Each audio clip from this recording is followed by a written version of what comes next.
vamos começar agora com o citoesqueleto, né? O citoesqueleto, né, se vocês olharem nessa imagem aí, nós temos como se fosse uma grande bola, uma teia, né, formada-se de diversas linhas, na verdade são fibras. Então elas dão sustentação, por exemplo, à membrana plasmática e permite movimentações e deslocamentos, entre outras coisas, da célula, né? E, claro, é formado por os devidos filamentos, né? Filamentos de actina, microtúbulos e filamentos intermediários. Bom, tem uma diferença entre esses filamentos, né? Vamos aqui para mim, tá? Quando a gente fala de filamentos, né, e citoesqueleto, é importante ressaltar o quê? A membrana, ela é bem fluida, né? Ela é bem fluida e ela é bem flexível. Então, se não tiver uma sustentação por baixo, ela vira uma membrana e não vai dar forma à célula nem às funcionalidades dentro da célula. Então, o que acontece?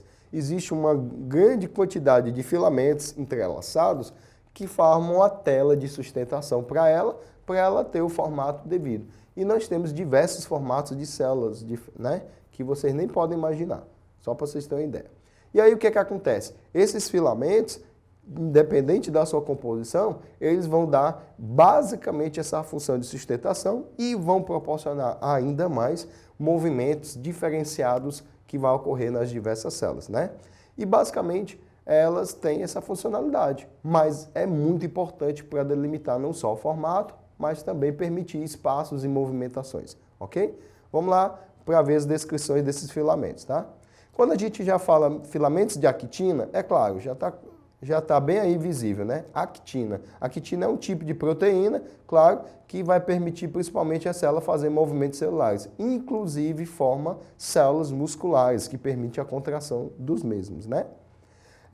Microtúbulos, também formado um tipo de proteína chamado de tubulina, tá? E também está relacionado tanto ao movimento quanto à manutenção da forma celular, ou seja, cada célula tem seu formato, principalmente graças à tubulina. E nós temos uns filamentos intermediários, basicamente de um tipo de proteína, chamado de queratina, que também permite a sustentação da forma da célula, ou seja, ou está basicamente ligado ao movimento, ou basicamente à forma da célula. Então a gente pode ver no próximo slide que elas têm formatos e delimitações diferentes, né? Basicamente na unidade de nanômetro, né? Porque são muito pequenas, além do micrômetro, né? E nós temos basicamente a actina, né? A tubulina e, claro, a queratina. Então são 3 filamentos diferenciados, mas que ao serem combinados, eles formam uma grande tela de sustentação da nossa célula. E claro, que tipo de movimentos, né, são proporcionados a partir da presença desse citoesqueleto? Um deles é muito conhecido, chamado de ciclose, né? Se vocês olharem no slide, são movimentos contínuos, né, dentro de organelas plasmáticos e de substâncias no citossol. Os vegetais usam muito esse recurso, porque o transporte de substâncias, principalmente na produção de componentes a partir da fotossíntese. E nós também temos o movimento ameboide. É meio estranho esse nome, mas geralmente as pessoas associam, para facilitar os estudos, a um ser vivo chamado de ameba, que a gente vai falar daqui a pouco, né? E basicamente o movimento ameboide é um movimento com estruturas que nós chamamos de pseudópodes, né? Se vocês olharem aqui, a gente pode dividir a palavra em 2 partes. Pseudo, que é um prefixo que quer dizer falso, e podes quer dizer pés. Então a gente costuma dizer, literalmente são falsos pés. Mas por que falsos pés? Aqui para mim.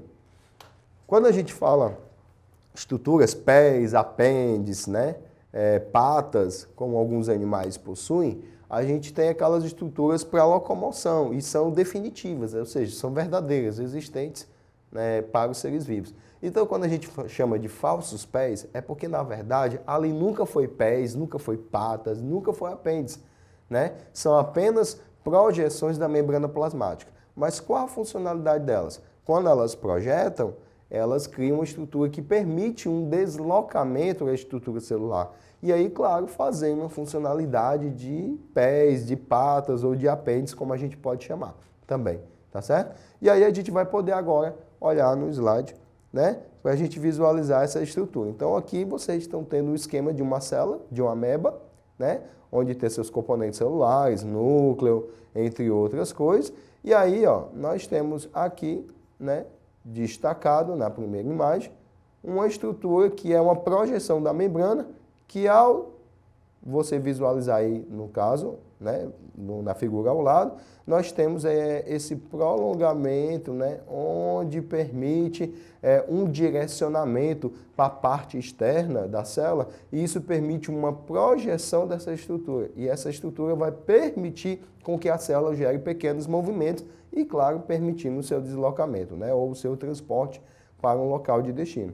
Então isso é uma estrutura muito importante que permite algumas células ganhar movimento ou deslocamento por conta própria.